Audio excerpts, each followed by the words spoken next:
I stood frozen in the grand library of Ravenscroft Manor, watching my brother Victor triumphantly raise his glass while our parents announced they were transferring our 200-year-old family estate to him. To the continued legacy of Ravenscroft under Victor's stewardship, my father proclaimed proudly.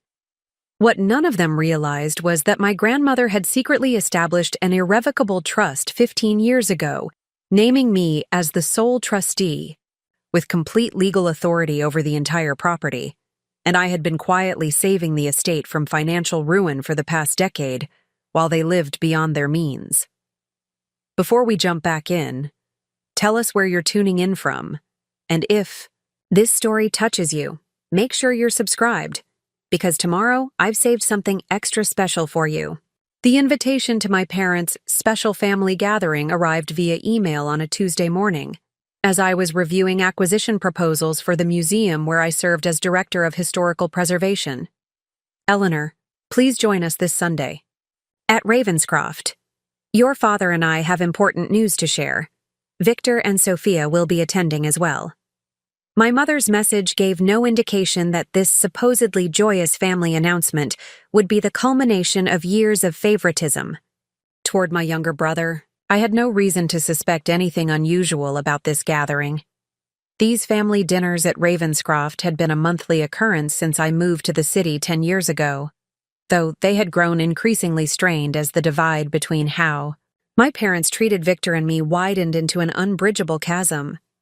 While I had built a respected career in historical preservation, ironically specializing in maintaining historic estates much like our family home, Victor had followed our father into investment banking, a path my parents considered infinitely more prestigious than my hobby with old buildings, as my father often dismissively described my profession. The afternoon sun cast long shadows across the immaculately maintained grounds as I drove through the wrought iron gates of Ravenscroft Manor. I navigated the winding gravel driveway lined with ancient elm trees, each one catalogued in the property's historical registry that I had personally updated 5 years ago. The magnificent Georgian mansion appeared on the horizon, its limestone facade glowing amber in the fading light, exactly as it had stood since 1824 when my ancestor Jonathan Ravenscroft built it after making his fortune in shipping. I parked my modest sedan beside Victor's gleaming Maserati, another extravagant gift from our parents, and gathered the bottle of vintage port I'd brought from my collection. As a final touch, I retrieved the leather portfolio containing the quarterly trust reports from my grandmother's lawyer. I had reviewed them just yesterday, confirming that my latest fund transfer had successfully covered this year's property taxes, which had nearly doubled in the past 5 years as the surrounding area became increasingly desirable. For 10 years, I had been quietly transferring money from my own accounts to cover Ravenscroft's mounting maintenance costs, property taxes, and staff salaries. My grandmother Margaret Ravenscroft had established a trust before her death, naming me as trustee when I turned 25. She had always seen something in me that my parents couldn't, a deep connection to our family's heritage and a responsibility to preserve it. Grandmother had known somehow that my parents' financial situation wasn't as solid as they projected. Bad investments and increasingly lavish lifestyle had begun to drain the family resources even before her death. The trust had been her way of ensuring Ravenscroft's survival while giving me a connection to our legacy that no one could sever. No one in the family knew about the arrangement except for Harriet Winters, our family's longtime estate attorney who had helped grandmother establish the trust. For a decade, I had kept the secret, watching as my parents continued to deplete resources while I quietly shored up the estate's financial foundation. I lived modestly, took few vacations, and limited my own expenses to ensure Ravenscroft remained solvent. I used my key to enter through the side door. Despite everything, I was still a Ravenscroft, and this was still, in some sense, my home. The familiar scent of lemon polish and wood smoke enveloped me as I stepped into the entrance hall. Mrs. Caldwell, the housekeeper whose salary I had been paying for 8 years without anyone's knowledge, greeted me with a warm smile. "Miss Eleanor, they're waiting for you in the library," she said, taking my coat. There was something in her expression, a knowing look that made me wonder if she somehow suspected the truth about the estate's finances. I made my way through the familiar corridors, running my fingers along the oak wainscoting that I had personally arranged to have restored 3 years earlier after water damage threatened its integrity, another expense paid through the trust. The murmur of conversation and the clink of glasses grew louder as I approached the library, my grandmother's favorite room and the heart of Ravenscroft's historical significance. I paused at the threshold, taking in the scene. My parents stood, near the massive stone fireplace, my father distinguished in his tailored suit, silver hair perfectly groomed, every inch the successful banker even in retirement. My mother beside him, elegant as always in designer attire that cost more than most people earned in a month. Victor and his wife Sophia were seated on the leather Chesterfield sofa that I had reupholstered last year, champagne flutes in hand. A collection of legal documents was spread across the antique rosewood coffee table, documents I immediately recognized as property transfer papers. "Eleanor, finally!" my mother called out, moving to embrace me. "We were beginning to think you'd be late for your own brother's big moment." "Traffic on the parkway," I explained, accepting her perfunctory kiss on my cheek. "What's the occasion?" Victor's smile was triumphant as he stood to greet me. At 32, 2 years my junior, he had always possessed the confident air of someone who expected the world to accommodate his desires. "You're just in time for the announcement, Ellie," he said, using the childhood nickname I had long outgrown, but he persisted in using. My father cleared his throat, commanding the room's attention as he had throughout my childhood with that simple gesture. "Eleanor, your mother and I have been discussing the future of Ravenscroft for some time now," he began, his tone measured and authoritative. "As you know, properties like this require significant resources and dedicated management to maintain their legacy." I nodded, the irony of his statement nearly causing me to laugh aloud. If only he knew how intimately familiar I was with exactly what resources Ravenscroft required, and who had been providing them for the past decade. With Victor's financial acumen and his plans to start a family with Sophia, my mother continued, beaming at my brother and his wife, we've decided it's time to secure Ravenscroft's future for the next generation. My father picked up one of the documents from the coffee table. "We're transferring ownership of Ravenscroft to Victor and Sophia. The paperwork is nearly complete. We'll sign everything next week after our attorney reviews the final details." The world seemed to tilt beneath me as the full implication of his words registered. They were giving away Ravenscroft, my birthright, the estate I had secretly been helping to maintain financially for the past decade, without so much as a conversation with me. The property they thought was theirs to give had been secretly protected by my grandmother's foresight. I don't understand," I managed, my voice steadier than I expected. "Why now? And why wasn't I consulted about this decision?" My father frowned, the expression I had seen countless times when I questioned his authority. "Eleanor, be reasonable. Victor is starting a family. He's successfully managing the family's investments, and frankly, he's in a financial position to maintain an estate of this magnitude. What would you do with a place like this on a museum curator's salary?" Victor leaned forward, his expression a mixture of condescension and false sympathy. "Come on, Ellie. You live in that apartment downtown surrounded by your books and artifacts. This place needs someone who can actually afford to maintain it properly." The irony of his statement might have been amusing if it weren't so painful.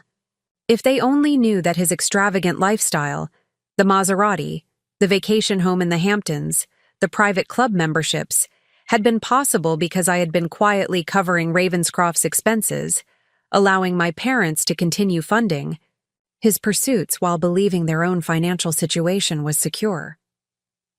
I looked around the library, at the restored ceiling medallions I had commissioned, the carefully preserved first edition books in the glass-fronted cases, the original hardwood, floors I had saved from water damage after a pipe burst 2 winters ago, Every corner of this room, every inch of Ravenscroft, carried my invisible fingerprints alongside the legacy of generations of Ravenscrofts who had come before us. I had a choice to make. I could reveal my grandmother's trust immediately, shattering their celebratory mood and exposing years of financial mismanagement. Or I could remain silent, gathering more information about their plans while consulting with Harriet about the most strategic way to assert my legal rights to the property. "I see," I said finally, setting my portfolio beside me on a side table. "And the decision is final?" "We thought you'd be happy for your brother," my mother said, her expression a mixture of confusion and disappointment. "This is about securing the Ravenscroft legacy." I looked around the table at my father's stern certainty, my mother's practiced elegance, Victor's poorly concealed triumph, and Sophia's calculating gaze.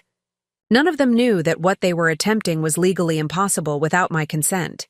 The property they thought was theirs to give had been secretly protected by my grandmother's foresight. "May I see the paperwork?" I asked, my decision still unformed. Victor hesitated before sliding the folder across the table. "It's all standard transfer documentation," he said with affected nonchalance. "Dad's firm handled everything."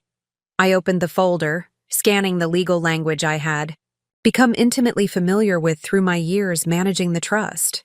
The documents named my parents as the full owners of Ravenscroft Manor, transferring all rights and responsibilities to Victor and Sophia Ravenscroft, with no mention of the Margaret Ravenscroft Trust that actually held the property's title. "Did Harriet Winters review these documents?" I asked, knowing she hadn't. Harriet would have been legally obligated to disclose the trust's existence. "Harriet is practically retired," my father dismissed with a wave. "Daniel Green at the firm handled everything. Why does it matter?" I closed the folder, buying time as I considered my next move. The truth would shatter my family's perception of the past decade. It would expose my parents' financial mismanagement and force them to acknowledge how they had overlooked and undervalued me while I saved the very legacy they now wanted to hand to Victor. "No reason," I said finally, forcing a smile that felt brittle on my face. "I was just curious about the details." My mother beamed, misinterpreting my response as acceptance. "Wonderful. We'll have a proper celebration once everything is finalized. Perhaps a housewarming party for Victor and Sophia as the new stewards of Ravenscroft." Preparing and narrating this story took us a lot of time, so if you are enjoying it, subscribe to our channel. It means a lot to us. Now back to the story. As the conversation shifted to renovation plans, Sophia was apparently keen to modernize the historically significant East Wing. I found myself studying each family member with new eyes, seeing clearly the patterns that had shaped our relationships since childhood. My relationship with Ravenscroft had begun long before my grandmother's trust made it official. From my earliest memories, I had been drawn to the estate's history, spending countless hours exploring its rooms, grounds, and artifacts, while Victor remained indifferent to our heritage. At 8 years old, I had created my first catalog of the library's first editions. By 12, I could recite the provenance of every portrait in the Grand Gallery. At 16, I had written a research paper on Ravenscroft's architectural significance that won a national history competition. My grandmother Margaret had nurtured this passion, recognizing in me the same deep appreciation for preservation and continuity that had guided her own life. Buildings like Ravenscroft aren't merely structures. "Eleanor," she would say during our afternoon teas in the conservatory, "they're repositories of human stories, vessels that carry our collective memory forward. To preserve them properly is to honor not just bricks and mortar, but the human spirit itself." While my parents dismissed my historical interests as impractical, Margaret recognized them as essential. She had watched with growing concern as my father's investment strategies became increasingly risky, and my mother's spending habits more extravagant. When I turned 20, a year before her death, she had taken me aside during my college break. Eleanor, she had said, her voice strong despite her failing health. I fear for Ravenscroft's future. Your parents don't understand what truly sustains a legacy. It isn't money or social position, but dedicated stewardship and genuine appreciation. She had squeezed my hand with surprising strength. Promise me you'll watch over this place when I'm gone. It needs someone who sees its true value. At the time, I hadn't understood the full weight of what she was asking. I assumed her concern was sentimental rather than financial. It wasn't until after her death, when Harriet Winters contacted me on my 25th birthday, that I learned the truth. Grandmother had legally ensured I would have the means to fulfill my promise. The trust documentation had shocked me, not just the legal control it granted me, but the accompanying letter explaining why she had arranged it secretly. Your father would see this as a lack of faith in his financial abilities, she had written. Perhaps it is. But I have absolute faith in your commitment to preserving what matters. The secrecy protects both the estate and your relationship with your family. Reveal the trust only when absolutely necessary. For 10 years, I had honored that request for secrecy, watching as my brother received increasingly generous loans and gifts from our parents while I built my career in historical preservation, living modestly while quietly directing a significant portion of my income toward Ravenscroft's mounting expenses. The first year had been the most difficult, as I learned to navigate the complex financial responsibilities of maintaining a historic estate. Property taxes alone consumed most of my disposable income. When the boiler system failed the following winter, I had been forced to liquidate some personal investments to cover the replacement costs. By the third year, I had developed a systematic approach, working with Harriet to establish a quarterly transfer schedule and prioritization system for maintenance projects. I had cultivated relationships with restoration specialists who would work within my constrained budget, often accepting delayed payment schedules when emergencies arose. All the while, I watched my parents continue to deplete their resources, maintaining the illusion of prosperity while the actual financial foundation of Ravenscroft rested increasingly on my shoulders. Victor's career in investment banking flourished under our father's mentorship and connections.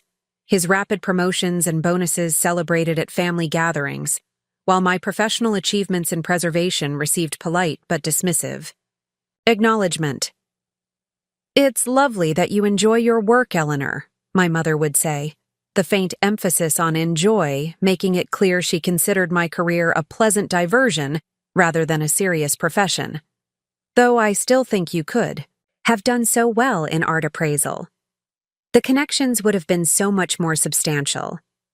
What my mother never grasped was that my career choice wasn't about social connections or prestige. It was about developing the exact expertise needed to protect and maintain properties like Ravenscroft. Every restoration project I supervised, every preservation grant I secured for the museum, every historical designation I helped establish for endangered properties strengthened my ability to serve as Ravenscroft's guardian. 6 years into my secret stewardship, a severe storm had damaged the West Wing roof, threatening priceless architectural details and the historical furniture beneath it.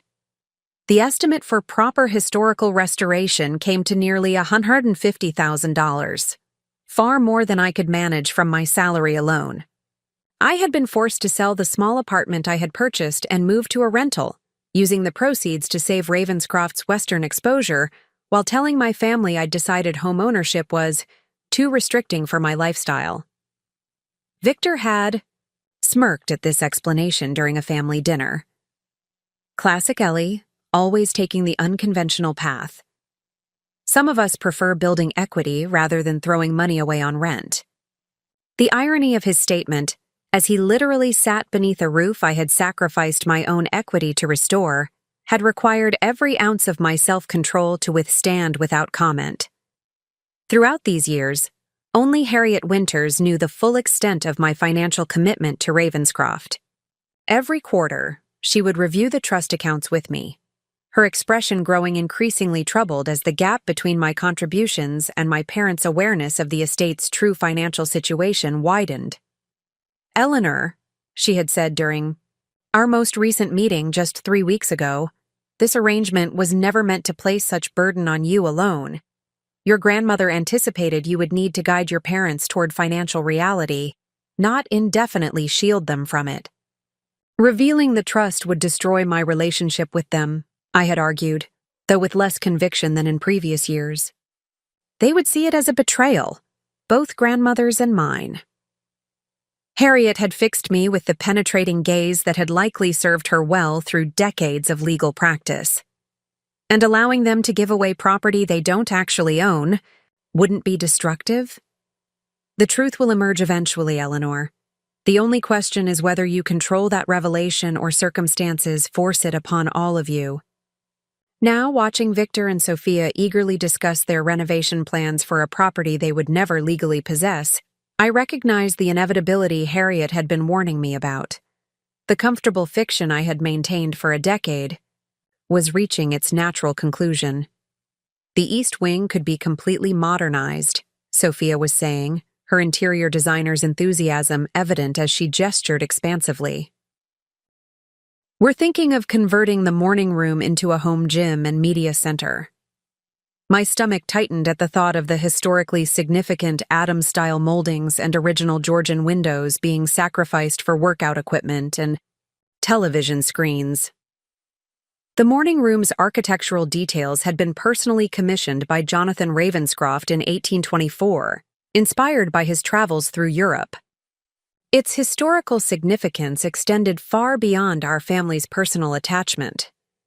"The morning room is part of Ravenscroft's original architectural footprint," I said, unable to remain silent. "Its features are documented in the National Registry of Historic Places. Any significant alterations would require approval from the Preservation Board." Victor rolled his eyes. "There you go again with the historical preservation lecture.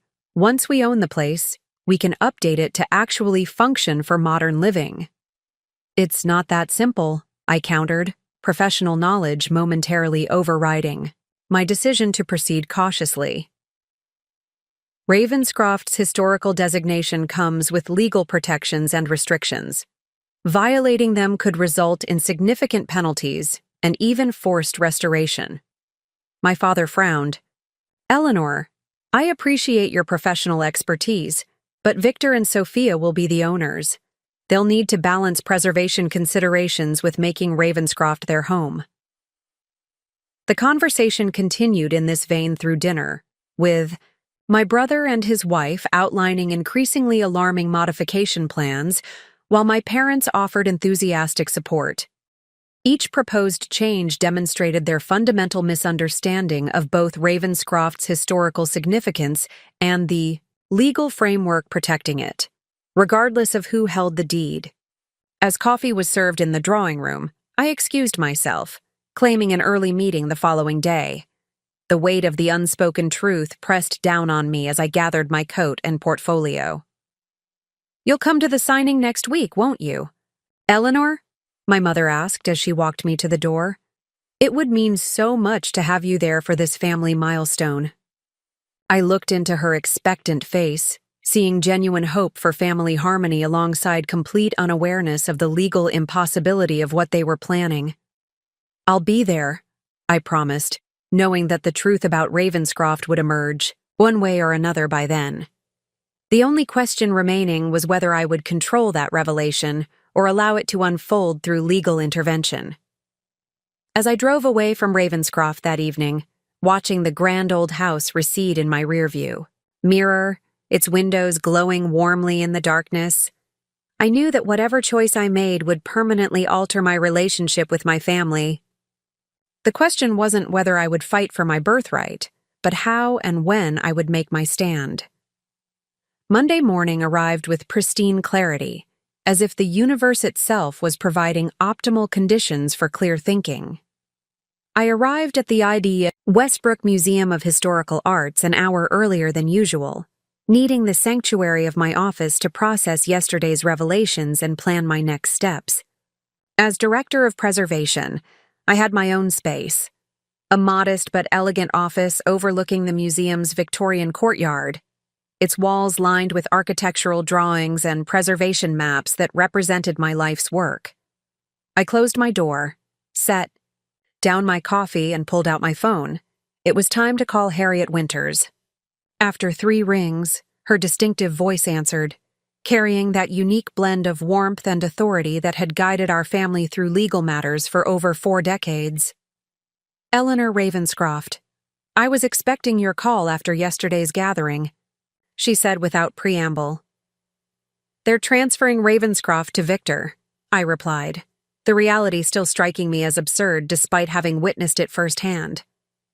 The paperwork is being finalized for signing next week. I see. Her tone conveyed volumes of understanding.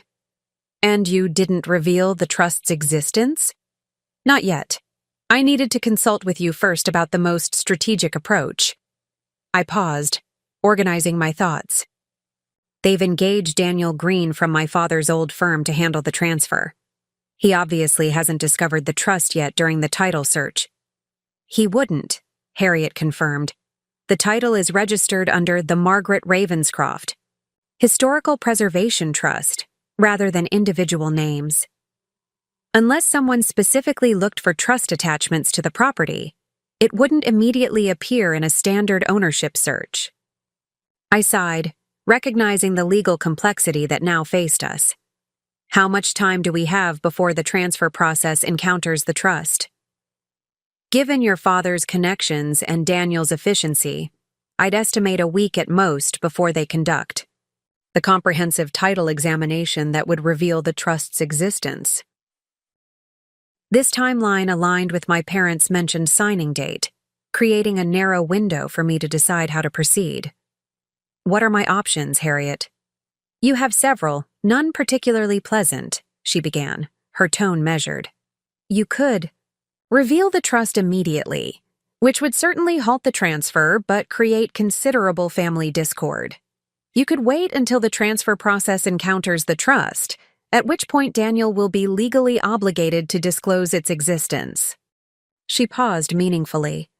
Or you could choose to dissolve the trust and allow the transfer to proceed. Dissolve it? I sat up straighter. After everything I've done to maintain Ravenscroft? It is an option, Harriet acknowledged. Though, not one I would recommend. Margaret was explicit about her wishes. She wanted Ravenscroft preserved for future generations under your stewardship. I thought about the countless nights I'd stayed up reviewing the estate's finances, the vacations I'd skipped to afford property tax payments, the careful budgeting that allowed me to divert nearly a third of my salary to Ravenscroft's upkeep. I thought about Victor's Maserati and my mother's designer wardrobe, luxuries they enjoyed while I secretly kept our family legacy from financial collapse. They'll be humiliated when they learn the truth, I said quietly. Perhaps, Harriet, aloud. Or perhaps they'll finally recognize the tremendous service you've been providing all these years. We both knew which outcome was more likely. My father's pride had been the driving force in our family dynamics for as long as I could remember. Learning that his mother had circumvented his authority by establishing the trust, and that I had kept it secret for a decade, would strike at the very foundation of his self-image. There's one more thing to consider, Harriet added, her voice taking on a more formal quality. The final stipulation in Margaret's trust. What stipulation? I asked, certain I had reviewed all the trust documentation thoroughly over the years. This was to be given to you when either the trust was revealed to the family or on your 40th birthday, whichever came first, Harriet explained. I've kept it in my private safe since Margaret entrusted it to me 15 years ago. My curiosity was immediately piqued. What is it? A letter, handwritten by your grandmother the week before she died.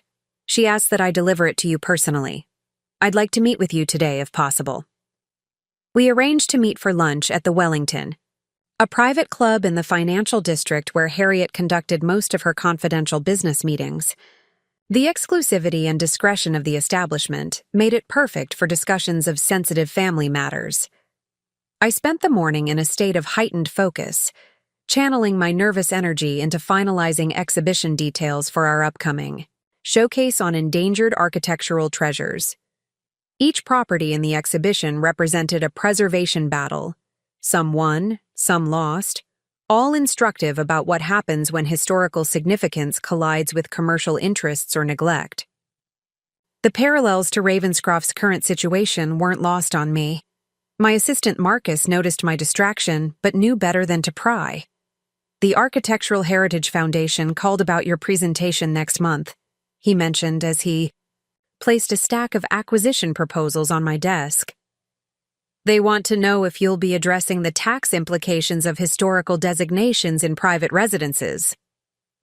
"Tell them yes," I replied, the irony of the topic hitting home. "I'll be covering the financial responsibilities and benefits in detail." By noon, I was in a taxi heading downtown, my mind racing with questions about my grandmother's letter and the approaching confrontation with my family. The Wellington Club hadn't changed in the decades I'd been coming here, first with my grandmother, for occasional lunches, later with Harriet for trust matters. Dark mahogany paneling, oil portraits of distinguished members, and leather chairs that had witnessed generations of confidential conversations created an atmosphere where time seemed to stand still. A uniformed attendant escorted me to Harriet's usual corner table where she was already waiting, a manila envelope placed precisely before her like a chess-opening move. "Eleanor?" She stood as I approached, taking my hand in hers. Her grip remained firm despite her 76 years. "You look troubled, my dear." "I have reason to be," I replied, sliding into the chair across from her. "My family is about to discover I've been living a double life for a decade." Harriet's expression softened with understanding. She had witnessed our family dynamics since before I was born, serving first as my grandfather's attorney, then my grandmother's confidant, and now my legal guide through the complexities of the trust. Her perspective spanned generations of Ravenscroft history. "Before we discuss strategy," she said, pushing the envelope toward me, "you should read your grandmother's letter. It may provide context for the decisions you now face."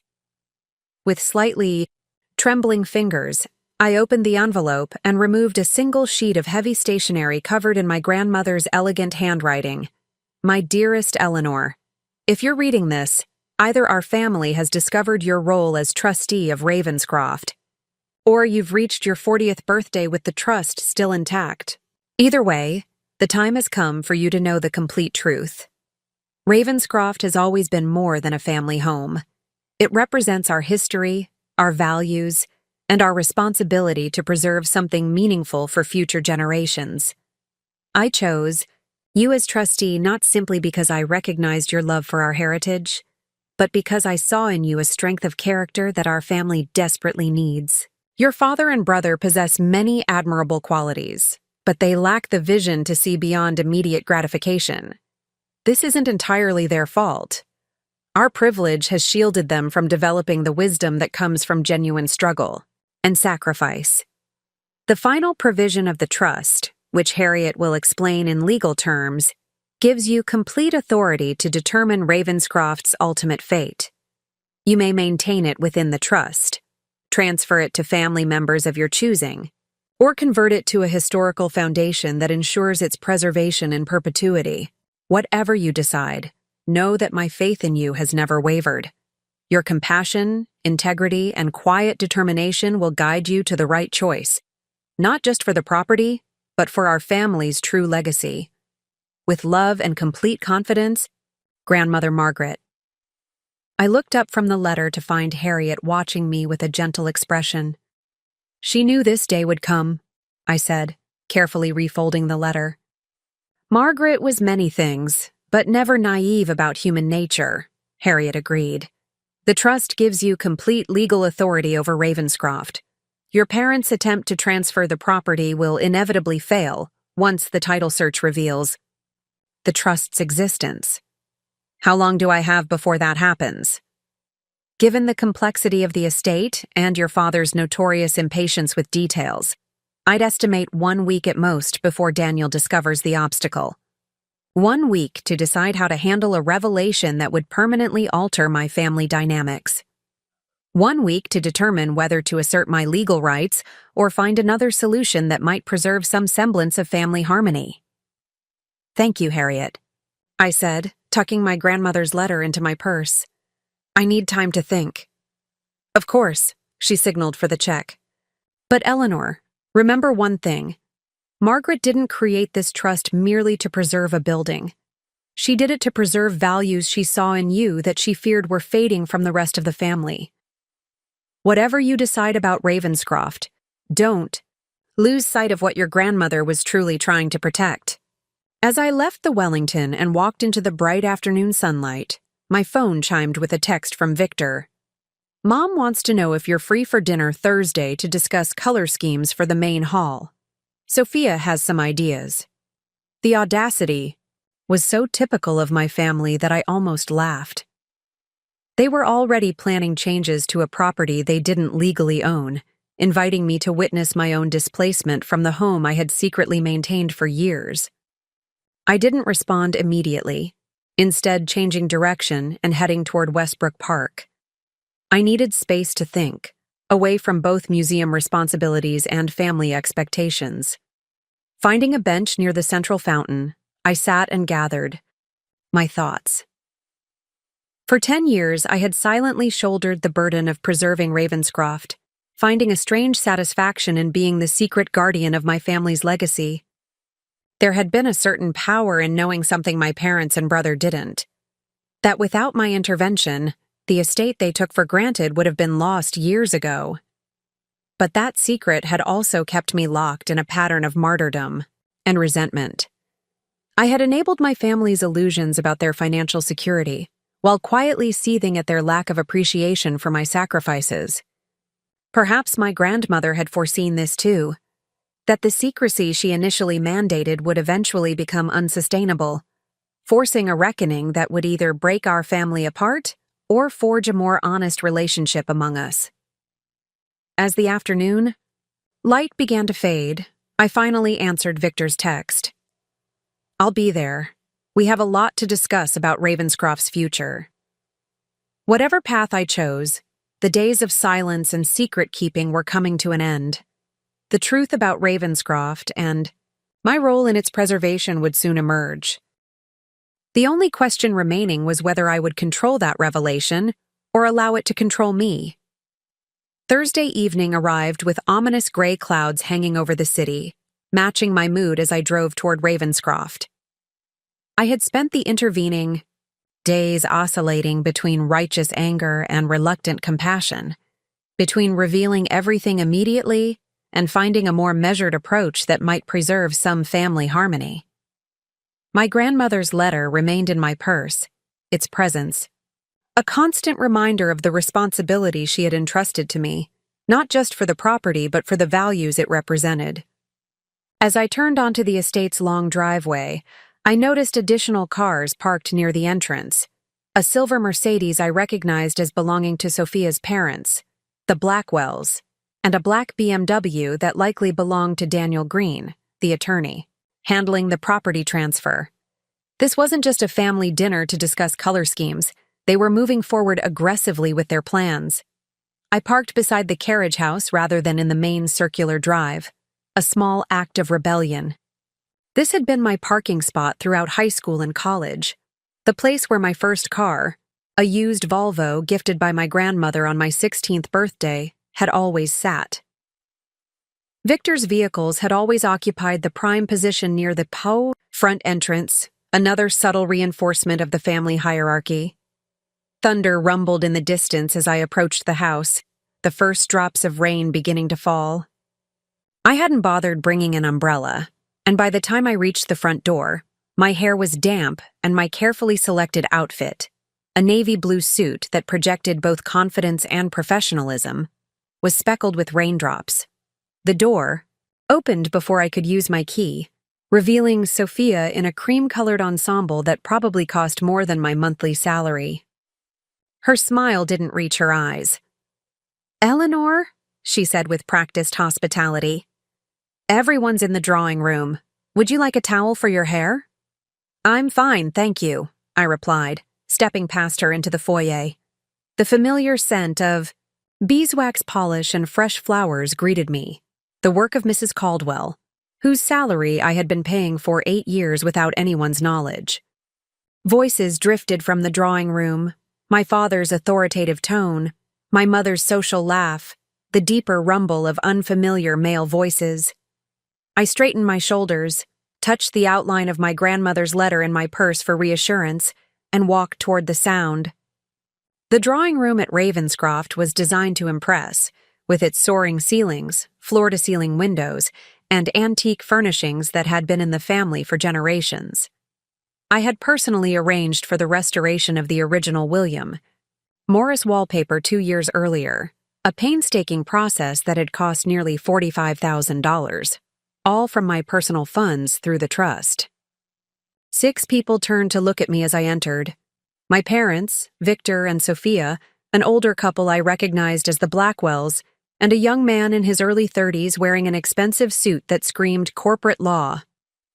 "Eleanor, finally," my mother said, rising to greet me.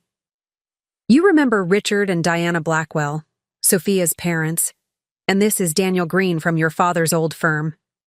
He's handling the Ravenscroft transfer."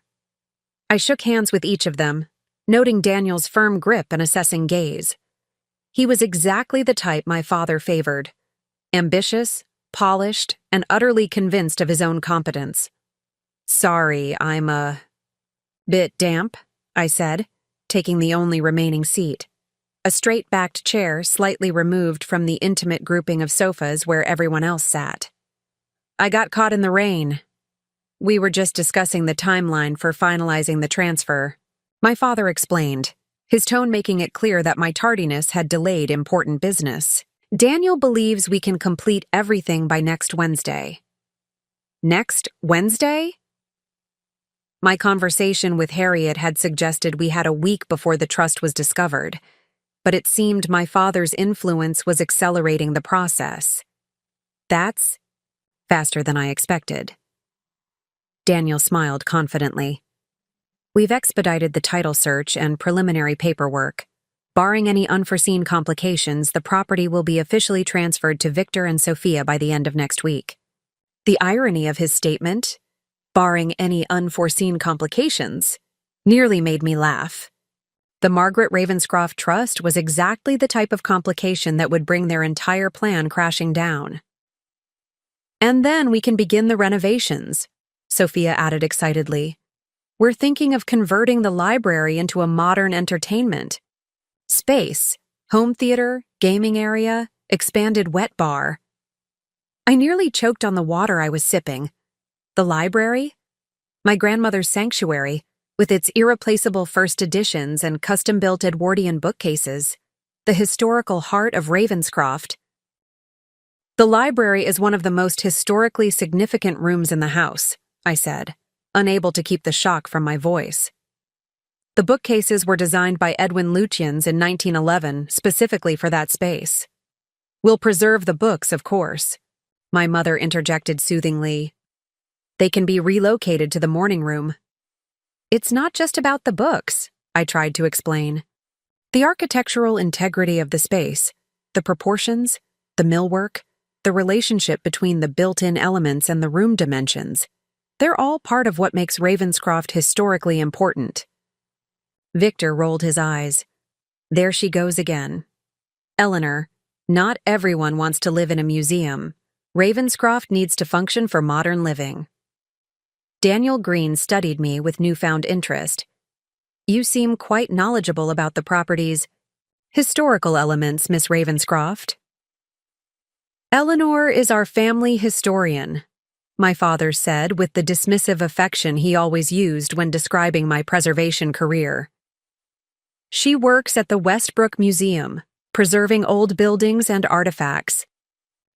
"I'm the director of historical preservation," I corrected, specializing in architectural conservation of significant historic estates. I turned to Daniel directly. Actually, Ravenscroft is listed in the National Registry of Historic Places, which places certain restrictions on structural modifications to maintain its historical designation. Daniel's expression shifted slightly. Professional interest piqued. I wasn't aware of that designation. It's not mentioned in the property documentation I've reviewed. The designation was updated 5 years ago, I explained, knowing exactly why it wasn't in his documentation.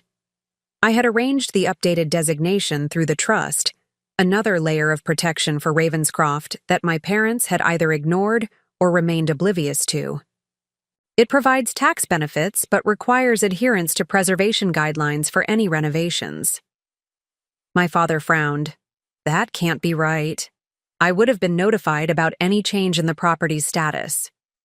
I met his gaze steadily. The notifications would have gone to the property's legal representative. Which is me, my father stated firmly. I held my tongue, knowing that the notifications had actually gone to Harriet as the trust's legal representative.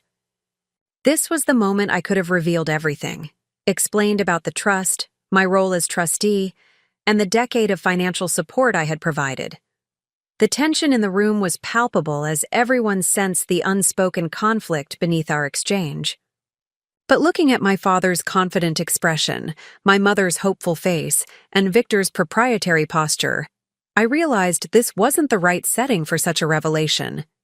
The presence of the Blackwells and Daniel Green would make the disclosure even more humiliating for my family. Whatever my frustrations with them, public embarrassment wouldn't serve any constructive purpose. Perhaps there's been some administrative confusion, I conceded, temporarily retreating from confrontation. It might be worth verifying the designation before proceeding with significant renovations. Daniel made a note in his portfolio. I'll look into the registry status as part of our due diligence. Thank you for bringing it to my attention. The conversation moved on to other aspects of the transfer. Timelines, legal requirements, the financial arrangements Victor and Sophia had made to purchase the property from our parents for a nominal sum that would allow them to remain living in the West Wing while transferring ownership. Throughout the discussion, I remained largely silent, absorbing the details of their plans while recognizing their legal impossibility. What struck me most was how thoroughly they had planned my exclusion from Ravenscroft's future. There was talk of guest rooms being maintained for family visits, but it was clear that in their vision, I would become an occasional visitor to my own home, the home I had sacrificed so much to preserve. Of course, Eleanor will always have access to the family archives for her historical research, Victor said magnanimously, as if granting me a great favor. How generous, I replied, unable to keep a hint of irony from my voice. Daniel studied me with increased scrutiny, clearly sensing undercurrents he couldn't quite interpret. As the meeting concluded and we moved toward the dining room for dinner, he fell into step beside me.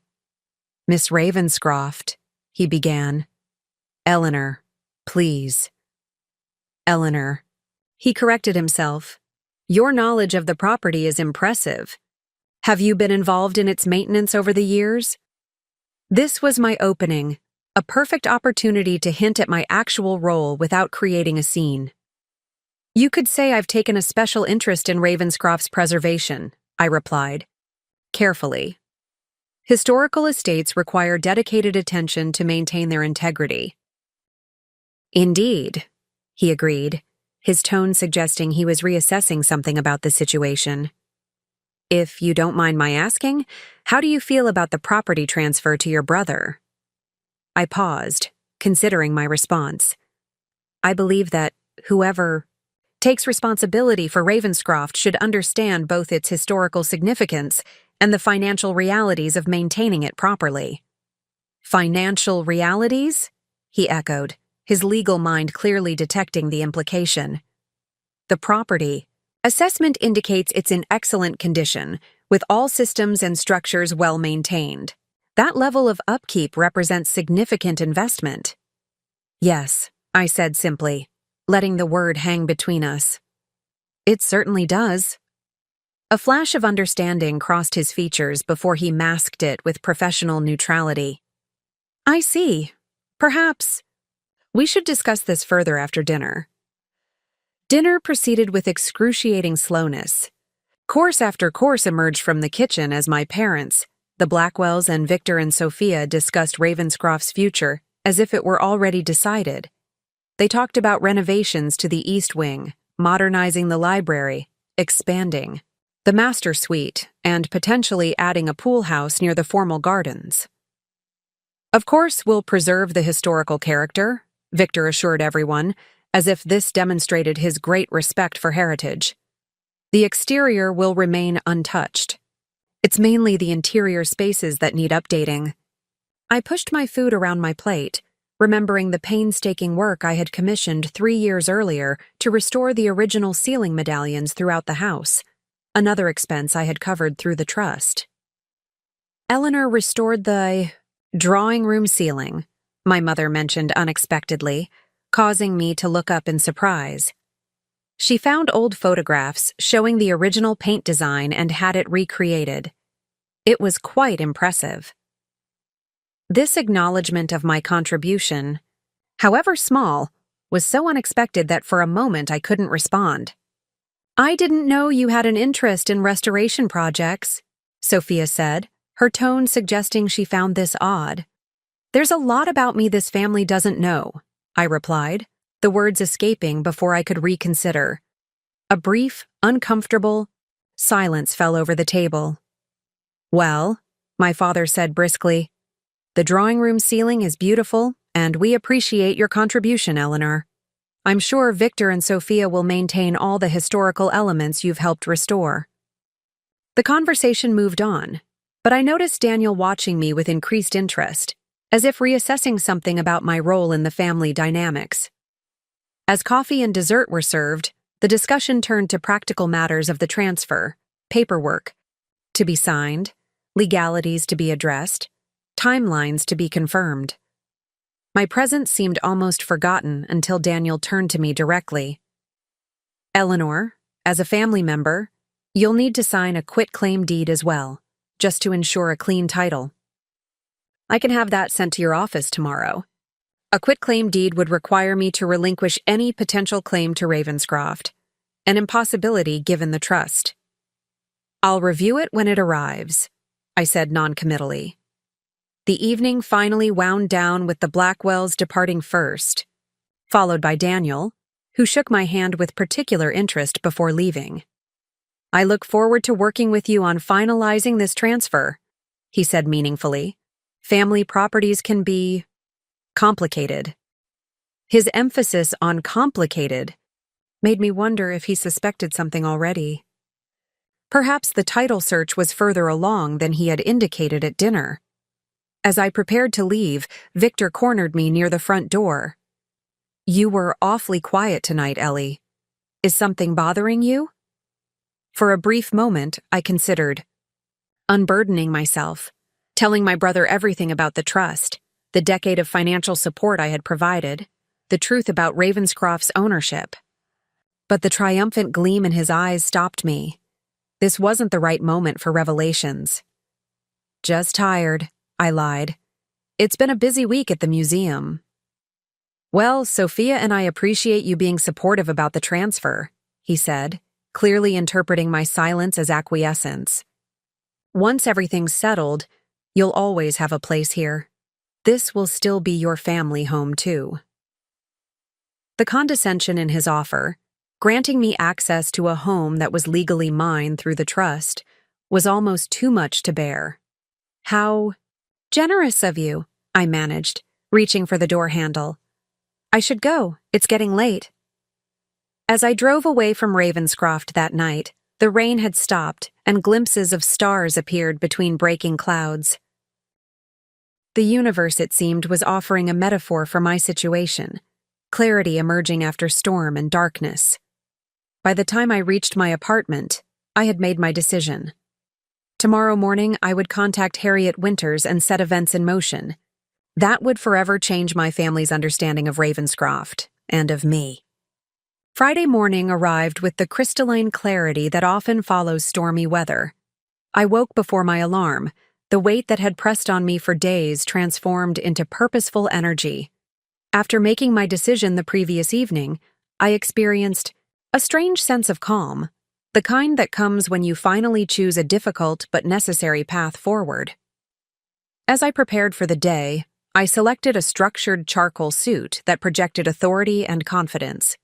Every choice felt significant, from my grandmother's vintage pearl earrings to the leather portfolio containing the complete trust documentation that I had retrieved from my home safe that morning.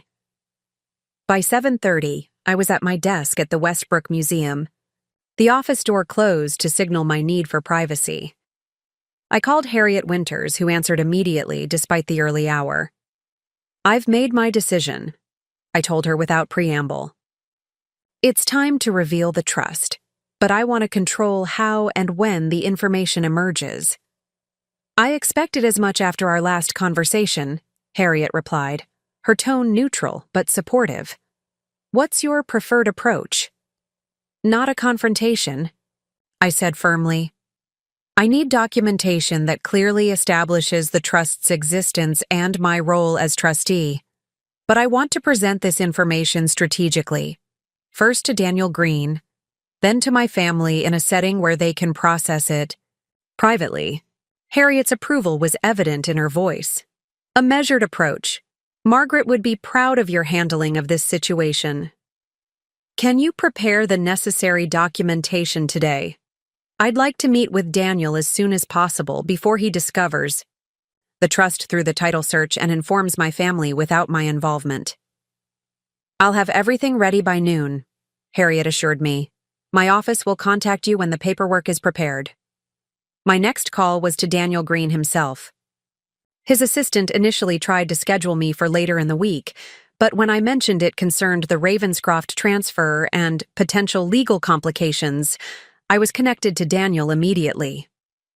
"Eleanor Ravenscroft," he said, his voice shifting from casual to professional interest. "I was planning to contact you today about the quitclaim deed." "That's partially why I'm calling," I replied. "There are aspects of the Ravenscroft situation that require immediate discussion. I'd like to meet with you today, if possible." A brief pause followed. "Is this something I should be concerned about?" "It's something that will significantly impact the property transfer," I said carefully. "I believe it's in everyone's best interest, including yours professionally, that we discuss this before proceeding further." To his credit, Daniel recognized the seriousness in my tone. "I can meet you at 3 this afternoon. Will that work?" "Perfectly. I'll come to your office." I wanted this conversation to occur on his professional territory, where legal realities would take precedence over family dynamics. With those arrangements made, I turned my attention to my museum responsibilities, focusing on final preparations for our Endangered Architectural Treasures exhibition. The familiar work centered me, a reminder that my identity extended beyond the Ravenscroft family drama. By the time Harriet's office called to inform me that the trust documentation was ready, I felt grounded in a way I hadn't for days. At 2:00, I collected the leather portfolio containing the trust documents from Harriet's office. She had organized everything methodically: the original trust establishment, amendments, financial records showing my contributions over the past decade, and a comprehensive summary of the legal implications. "Remember," Harriet advised as I prepared to leave, "you're not doing this to punish your family, but to establish truth and preserve your grandmother's intentions for Ravenscroft." I nodded, grateful for her perspective. "I'm trying to protect the estate and honor grandmother's wishes. Everything else is secondary." Daniel Green's office was located in a gleaming downtown skyscraper, the headquarters of Blackwell Stern and Associates, my father's old firm where Victor was now a junior partner. I had visited occasionally for family functions, but never on business of my own. As I rode the elevator to the 42nd floor, I considered the irony of using my father's own firm to halt his plans. The receptionist directed me to Daniel's corner office, where floor-to-ceiling windows offered spectacular views of the city skyline. Daniel rose from behind his desk as I entered, gesturing to a conference table rather than the more subordinate visitor chairs facing his desk. He was acknowledging me as a party with power, not merely a family member being consulted as a courtesy. "Eleanor," he began after we were seated, "you mentioned concerns about the Ravenscroft transfer.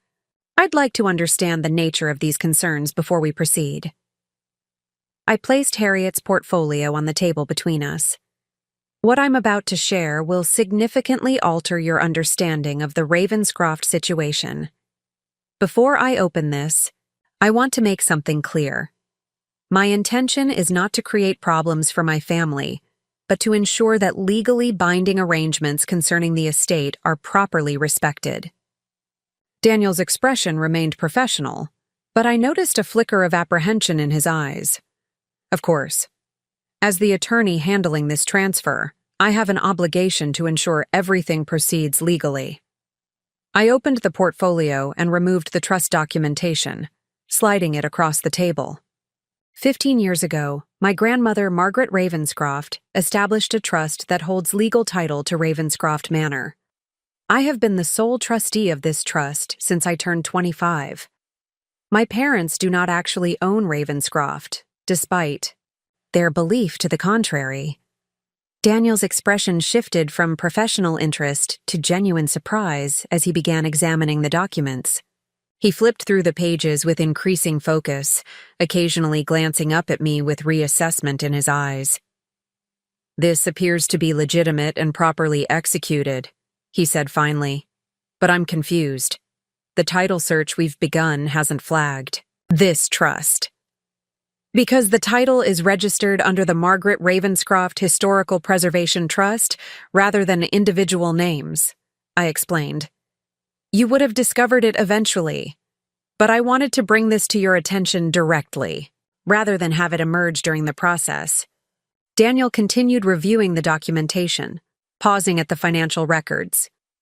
"These show regular payments from your personal accounts toward the estate's expenses. Mortgage, taxes, maintenance costs." He looked up sharply. "Your parents don't know about this?" "No. My grandmother stipulated that the trust remain confidential unless circumstances required disclosure. She was concerned about my parents' financial management and wanted to ensure Ravenscroft's preservation regardless of their decisions." Daniel sat back, absorbing the implications. "So, the transfer your father has instructed me to execute cannot legally proceed without your approval as trustee. My parents cannot transfer property they don't actually own," I finished for him. A complicated mixture of emotions crossed Daniel's face. Professional concern about the failed title search, obvious discomfort at having to deliver this news to my father, and what appeared to be genuine admiration for my direct approach. "This creates a difficult situation for everyone involved," he said carefully. "I understand that, which is why I came to you first rather than simply waiting for the transfer to hit this roadblock," I replied. "I'd like to work together on how best to communicate this to my family." Daniel nodded slowly, professional, respect evident in his expression. "I appreciate that consideration. This could have been much more problematic if discovered later in the process." He paused, considering. "What exactly are you hoping to achieve here, Eleanor? Do you intend to block the transfer permanently?" It was the central question. What did I actually want to happen with Ravenscroft? In the days since discovering my parents' plans, I had been so focused on the injustice of their actions that I hadn't fully articulated my own vision for the estate's future. My primary concern is ensuring that Ravenscroft is preserved according to my grandmother's intentions, I said thoughtfully. The trust gives me legal authority to determine the estate's future, but I'm not opposed to my brother and his family living there, provided they understand and respect the property's historical significance, and the financial realities of maintaining it. In other words, you want recognition of your role and input into how the property is managed going forward, Daniel summarized. Along with acknowledgement of the financial support I've provided for the past decade, I added. My family has been operating under misconceptions about their financial situation and Ravenscroft's ownership. Before any decisions about the estate's future can be made, those misconceptions need to be corrected. Daniel reviewed the documents again, this time with a more strategic eye. This trust gives you significant leverage. Your father will not be pleased when he learns about it. I smiled slightly.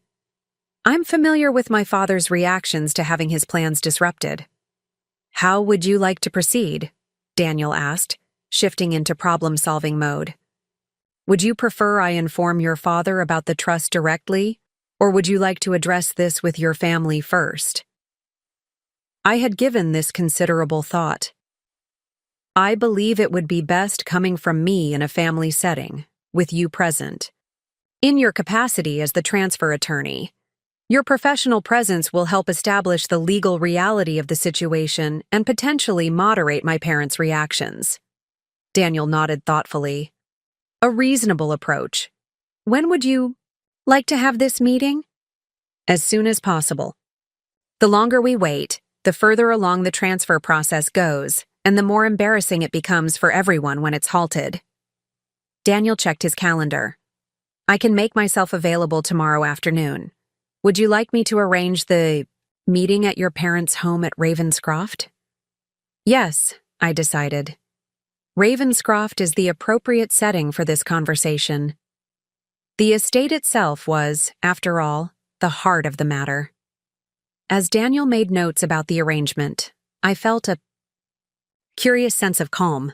After a decade of silent support and years of being undervalued by my family, I was finally taking control of the narrative. Whatever happened tomorrow afternoon would forever change my family dynamics, but the truth, however uncomfortable, was necessary for moving forward with integrity. I'll contact your father and suggest a family meeting regarding the Ravenscroft transfer, Daniel said, closing his notebook. I won't mention the trust specifically. That revelation should come from you. Thank you, I said, rising from my seat. I appreciate your professionalism in handling this sensitive situation. Daniel stood as well, extending his hand. I must say, Eleanor, this isn't how I expected our meeting to go. You've presented a potentially contentious situation with remarkable composure. I've had a good teacher in that regard, I replied, thinking of my grandmother. Margaret Ravenscroft believed that how we handle difficult truths reveals more about our character than how we celebrate easy victories. As I left Daniel's office and rode the elevator back to ground level, I felt a weight lifting. For the first time since learning about my parents' plans to transfer Ravenscroft, I wasn't simply reacting to events beyond my control.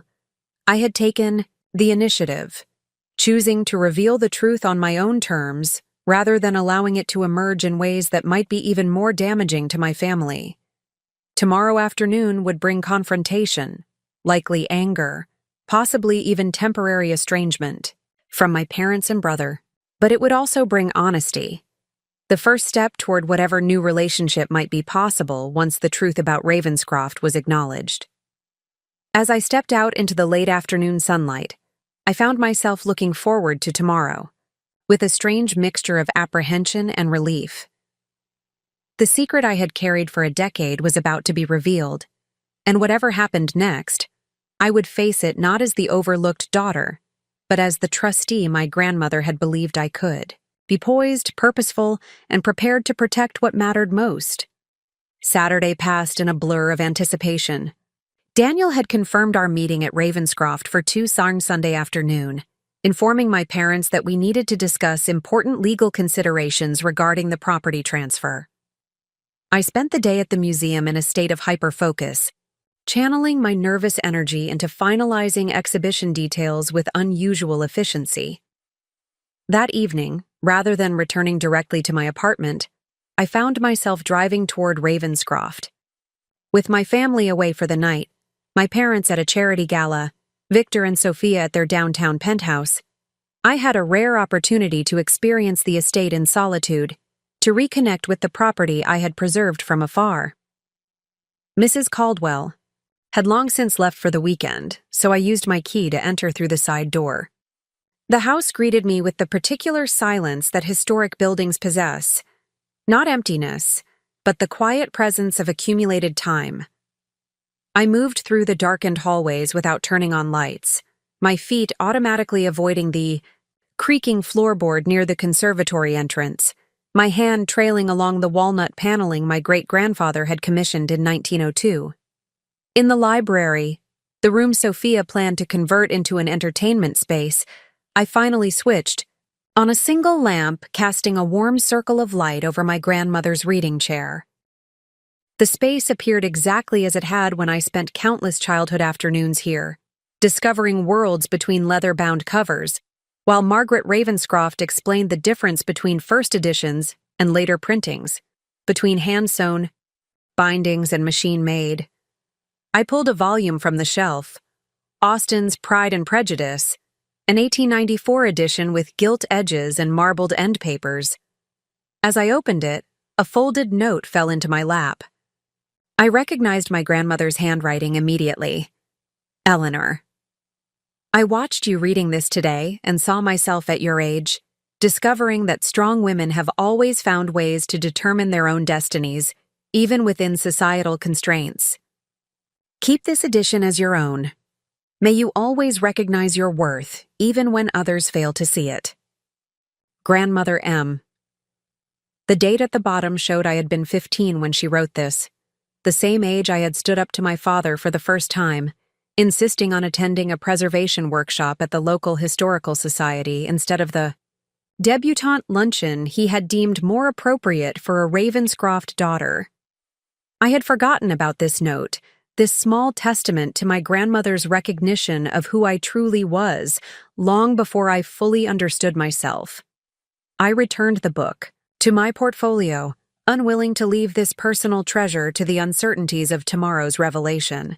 Moving through the house, I catalogued countless details only a dedicated preservationist would notice. The restored crown molding in the drawing room, its intricate egg and dart pattern faithfully recreated from historical photographs. The period-appropriate hardware on the doors, sourced from specialty restoration suppliers in 3 different countries. The painstakingly matched historic paint colors that maintained the home's original aesthetic while accommodating modern materials.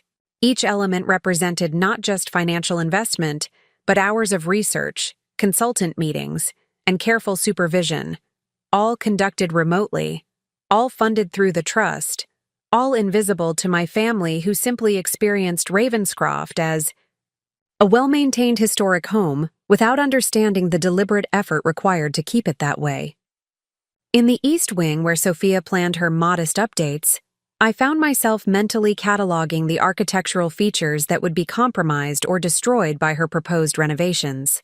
The Palladian windows whose proportions would be disrupted, by her planned media room, the original heart pine flooring that would disappear beneath the home gym's rubber matting, the hand-painted Chinese wallpaper in the morning room that would be replaced by whatever contemporary style currently dominated, design magazines. Yet as I continued through the house, my indignation gradually transformed into something more nuanced.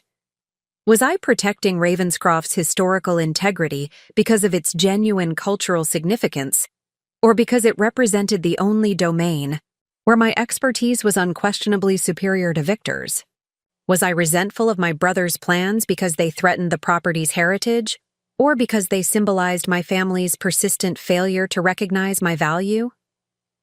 These uncomfortable questions followed me into the West Gallery, where portraits of 5 generations of Ravenscrofts gazed down with patrician confidence. I paused before my grandmother's painting, completed when she was in her 60s, her expression conveying the perfect balance of authority and compassion that had defined her leadership of both family and community. "What would you have me do, grandmother?" I asked aloud, my voice barely a whisper in the cavernous space. Reveal the truth and risk shattering the family? or find some compromise that preserves relationships alongside the property. Though no supernatural response came, the answer emerged from within my own understanding of Margaret Ravenscroft's values. She had created the trust not to drive wedges between family members, but to ensure that Ravenscroft's legacy continued under proper stewardship. Her letter had emphasized choice, compassion, and wisdom, not control, vindication, or power. From this perspective, tomorrow's revelation could be framed not as exposing my family's failures, but as offering a path forward that honored both heritage and relationship. The trust wasn't a weapon to wield against my family, but a tool for preserving what mattered most, not just architecturally, but emotionally and ethically as well. As I prepared to leave, I made a final stop in the estate office, a small room adjacent to the library where generations of Ravenscrofts had managed household affairs. In the bottom drawer of the mahogany desk, I found what I was searching for: the original architectural plans for Ravenscroft, commissioned by Jonathan Ravenscroft in 1823, showing the classical proportions and deliberate sightlines that made the house architecturally significant. These plans represented something tangible I could share tomorrow, visual evidence of why certain aspects of Ravenscroft deserved preservation while others could accommodate modernization. By focusing on the property itself rather than the family, dynamics surrounding it, I might create space for constructive discussion rather than mere defensive reactions. I carefully placed the plans in my portfolio alongside the trust documentation and left Ravenscroft as quietly as I had entered, locking the side door behind me. The evening's exploration had shifted something fundamental in my approach to tomorrow's confrontation. Rather than steeling myself for battle, I was preparing for transformation, not just of my family's understanding of Ravenscroft's ownership, but of our relationships with each other and with the legacy we all shared in different ways. Sunday morning dawned bright and clear, as if the universe itself approved of bringing hidden truths into the light. I spent the early hours reviewing the trust documentation once more, preparing concise explanations for the most likely questions, and organizing supporting materials in my portfolio. By noon, I felt as prepared as possible for what would inevitably be a challenging family encounter. Daniel called as I was preparing to leave for Ravenscroft. "I've spoken with your father," he reported. "He's expecting a routine meeting about transfer documentation, though he seemed slightly suspicious about why it required everyone's presence." "That's not surprising," I replied. "My father has built a career on detecting when others are withholding information." "I've prepared a brief overview of the trust's legal implications," Daniel continued, "to help clarify matters once you've made the initial disclosure. Do you still want to take the lead on this?" "Yes," I confirmed. "This needs to come from me, not from an outside legal representative, no matter how diplomatically presented." "Understood. I'll see you at Ravenscroft at 2. I arrived at the estate 30 minutes early, deliberately choosing to park my car in the main circular drive rather than my usual spot by the carriage house. This small assertion of belonging felt symbolic of the larger shifts about to occur in my family's perception of my role at Ravenscroft. Mrs. Caldwell greeted me with unusual formality. "Miss Eleanor, your parents are in the drawing room. They seem expectant." "Thank you, Mrs. Caldwell," I replied, wondering how much the perceptive housekeeper had deduced about today's meeting. "Would you mind bringing tea service in about 20 minutes? I think we'll all need it." "Of course, Miss Eleanor." She hesitated before adding, "Whatever happens today, I want you to know that some of us have always seen how much you care for Ravenscroft." This unexpected acknowledgement from someone who had witnessed our family dynamics for decades brought a sudden tightness to my throat. "Thank you," I managed. "That means a great deal." I found my parents exactly where Mrs. Caldwell had indicated, my father standing near the fireplace in his weekend casual attire, which for Charles Ravenscroft meant perfectly pressed khakis, and a cashmere sweater, rather than a formal suit. My mother sat nearby, elegant as always in a pale blue ensemble that complemented her silver hair. They both looked up with mild surprise at my early arrival. "Eleanor," my father acknowledged. "Daniel said this meeting was about finalizing transfer details. I didn't realize you'd be involved in the preliminary discussions." "There's been a change in the agenda," I replied, setting my portfolio on the coffee table but not yet opening it. "I'm actually the one who requested this meeting." My mother's brow furrowed slightly. "Is something wrong, dear? You look so serious." "Not wrong, exactly," I said carefully. "But there are aspects of the Ravenscroft situation that need to be addressed before any transfer can proceed." My father's expression sharpened with the analytical focus that had made him successful in banking. "What aspects?" Before I could respond, the doorbell announced Daniel's arrival. A moment later, Mrs. Caldwell showed him into the drawing room, followed closely by Victor and Sophia, who must have arrived simultaneously. "Perfect timing," I said, gesturing for everyone to take seats. "Now that we're all here, we can begin."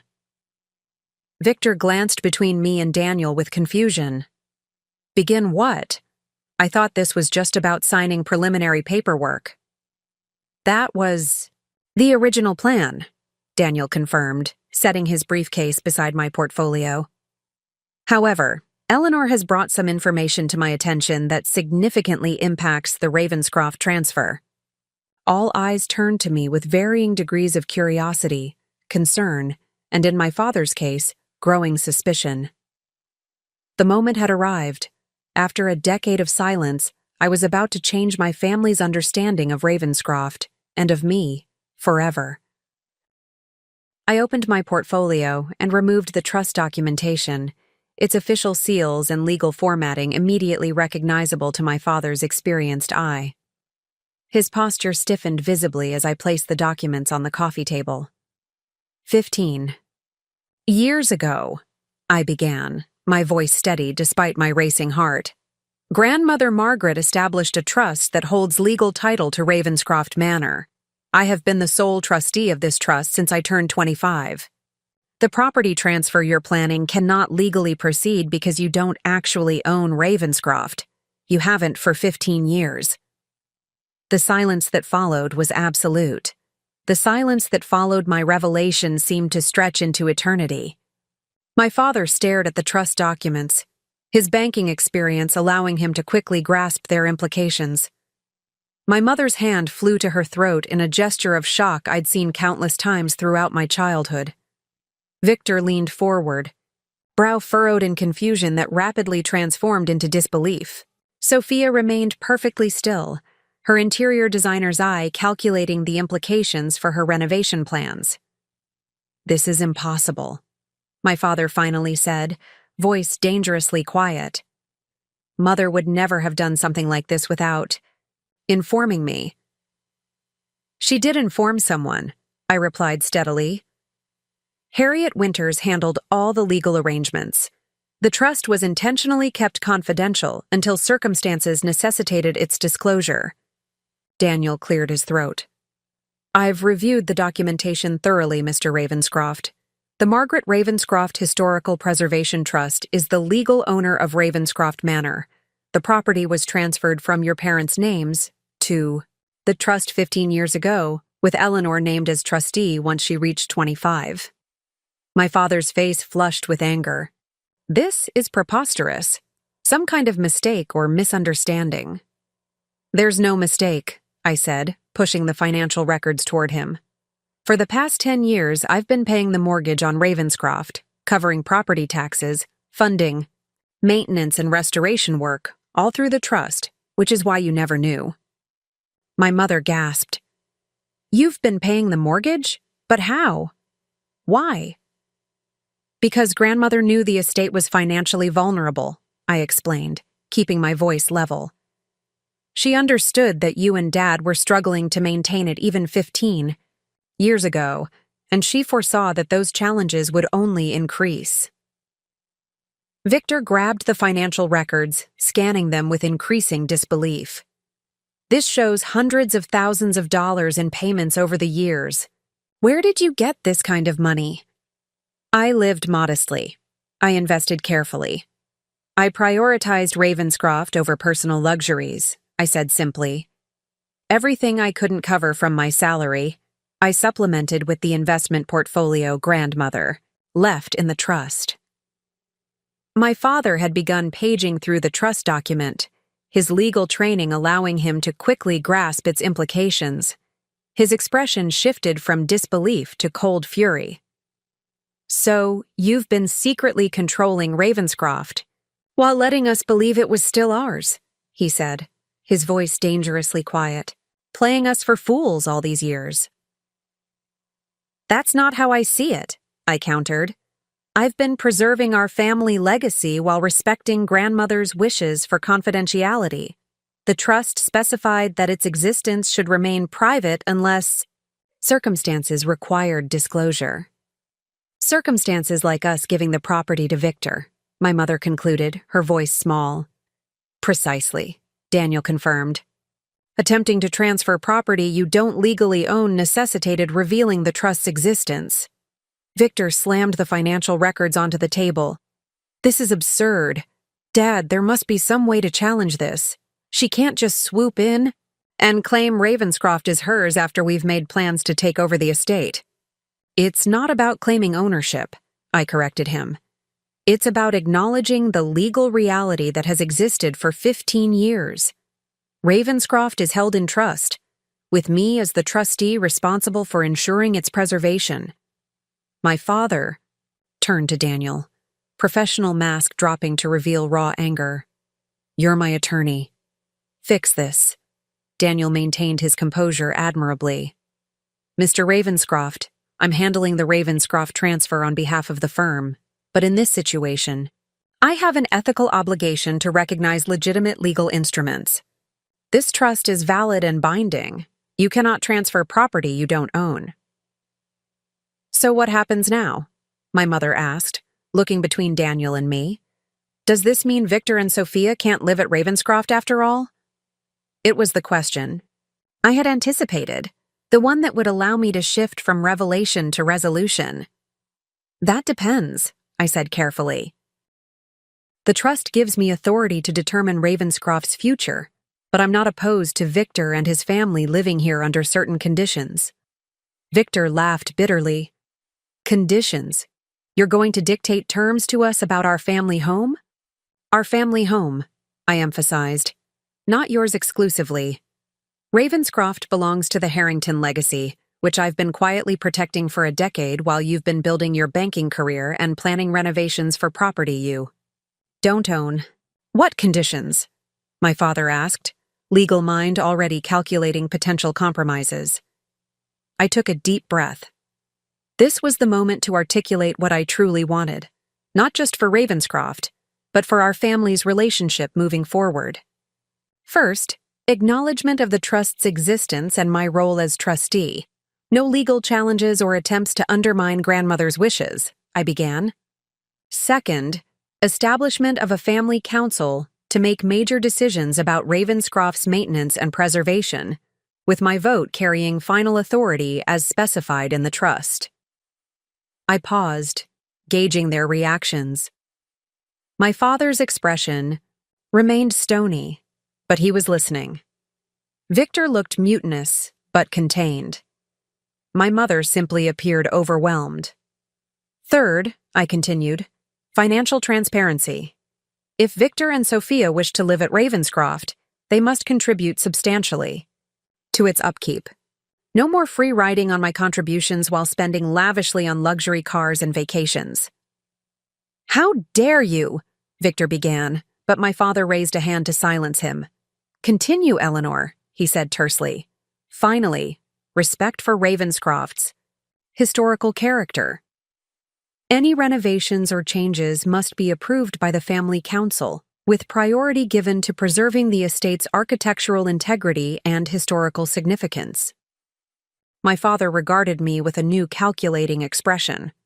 And if we agree to these terms, then Victor and Sophia can make Ravenscroft their primary residence? Yes, I said. The trust allows for family occupation of the property while maintaining its protected status. I have no desire to exclude anyone from Ravenscroft. I simply want to ensure it receives the care and respect it deserves. And if we refuse? Victor challenged. I met his gaze steadily. Then I'll exercise my authority as trustee to convert Ravenscroft into a historical foundation with limited family access. Grandmother included that option in the trust as a last resort if family cooperation proved impossible. The threat hung in the air, potent but not aggressive. I wasn't seeking to punish them, only to protect what mattered. Daniel stepped in diplomatically. Perhaps everyone needs time to process this information before making decisions. The transfer cannot proceed as planned, but there's clearly room for a family arrangement that respects both the trust's legal requirements and everyone's connection to Ravenscroft.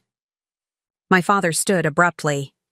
I need to speak with Harriet Winters. If this trust truly exists as described, she has a lot of explaining to do about keeping it secret all these years. Harriet was following grandmother's explicit instructions, I reminded him. Her professional obligation was to her client, grandmother, not to you. My father's jaw tightened, but he didn't argue further. Victor, we need to discuss this privately. Daniel, I expect a full briefing on our legal options tomorrow morning. Daniel nodded but added carefully, I'll prepare an analysis, Mr. Ravenscroft, but I should note that the trust appears legally sound. Your options may be limited to working within its parameters rather than challenging its validity. As my father and Victor prepared to leave the room, my mother approached me, her expression a complex mixture of hurt and bewilderment. All these years, she said quietly, you've been carrying this responsibility alone. Why didn't you tell us you were paying for Ravenscroft? The simple question pierced through my carefully maintained composure. Would you have believed me if I had? Would you have acknowledged what that contribution meant, or would it have been dismissed as just Eleanor being dramatic, as so many of my concerns have been throughout my life? My mother flinched at the accuracy of my assessment. We've underestimated you, she admitted softly. I've underestimated you. It was a small acknowledgement, but more than I had expected from this initial confrontation. As my parents and Victor left to continue their discussion elsewhere in the house, Sophia remained behind, studying me with newfound calculation. You've been paying for the roof over our heads at the Sunday dinners where your father criticized your career choices, she said, not as an accusation but as a clarification of facts. Yes. And the library restoration last year that Victor complained was an unnecessary expense? Yes. And the new heating system that keeps the East Wing comfortable, the wing we're planning to renovate? Yes. She nodded slowly, absorbing these revelations with the practical assessment I'd always respected in her, despite our differences. This changes the dynamic considerably. It should, I acknowledged. Sophia crossed the room to the architectural plans I'd deliberately left visible on the side table. These are the original Ravenscroft blueprints? From 1823. Jonathan Ravenscroft commissioned them from William Harrison, who studied under Sir John Soane in London. She examined them with professional interest. The proportional relationships are remarkable. Classical golden ratio throughout. Exactly what makes the library space so architecturally significant, I noted. Converting it to an entertainment room would destroy those proportions. Instead of becoming defensive, Sophia surprised me by nodding thoughtfully. I can see that now.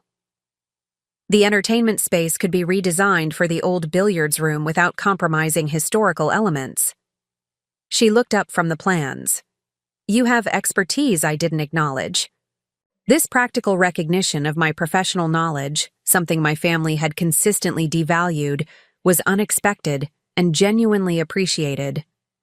And you have design talent that could enhance Ravenscroft while respecting its heritage, I offered, in return. Sophia studied me with newfound respect. Victor won't adapt easily to this new reality. He's been raised to expect Ravenscroft as his birthright. I know, but expectations based on misunderstandings eventually collide with reality. Indeed, she agreed. For what it's worth, I think your conditions are reasonable, though Victor will need time to see that. She gathered her purse, preparing to join my brother and parents. This isn't how any of us expected this Sunday to unfold. No, I acknowledged, but sometimes necessary revelations arrive on their own timeline. As Sophia left the room, Daniel gathered his materials, his legal mind visibly processing the family dynamics he had just witnessed. You handled that remarkably well, he observed. Many people would have used this revelation as an opportunity for revenge rather than resolution. Revenge has never been my goal, I replied, suddenly exhausted now that the adrenaline was fading. I just want truth and recognition for myself and for what Ravenscroft represents. Daniel nodded thoughtfully. For what it's worth, I think you've achieved both today. The path forward won't be easy, but you've created the possibility for something better than what existed before. As Daniel gathered his documents, Mrs. Caldwell entered with the tea service I had requested earlier, timing that suggested she might have been waiting for the initial confrontation to conclude.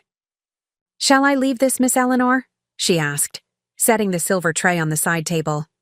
"Yes, thank you, Mrs. Caldwell," I replied, noting the second cup she had deliberately included. "And if you wouldn't mind telling whoever is listening in the hallway that they're welcome to join me rather than eavesdropping." A moment later, as Daniel departed with promises to follow up tomorrow, the door reopened to admit Harriet Winters, her arrival perfectly timed as always. "I thought you might need reinforcement," she said simply, taking the chair opposite mine. "How did they take it?" "About as expected," I replied, pouring tea for both of us. Shock, anger, disbelief, the standard stages of confronting unwelcome truth. "And you?" I considered the question carefully, relieved that it's finally in the open, exhausted by the emotional toll, but primarily hopeful. Hopeful? Harriet raised an eyebrow. "Sophia surprised me," I explained. She approached the revelation with practical assessment rather than emotional reaction. She acknowledged my expertise and immediately began adapting her plans to accommodate the new reality. "An unexpected ally," Harriet observed, stirring honey into her tea. "Perhaps, at minimum, someone who might help Victor adjust to the new arrangement once he moves past his initial anger." Harriet nodded approvingly. "Building alliances will be crucial in the days ahead. Your family will look for weaknesses in your position, not just legally, but emotionally. Having someone inside their discussions who understands your perspective could prove invaluable."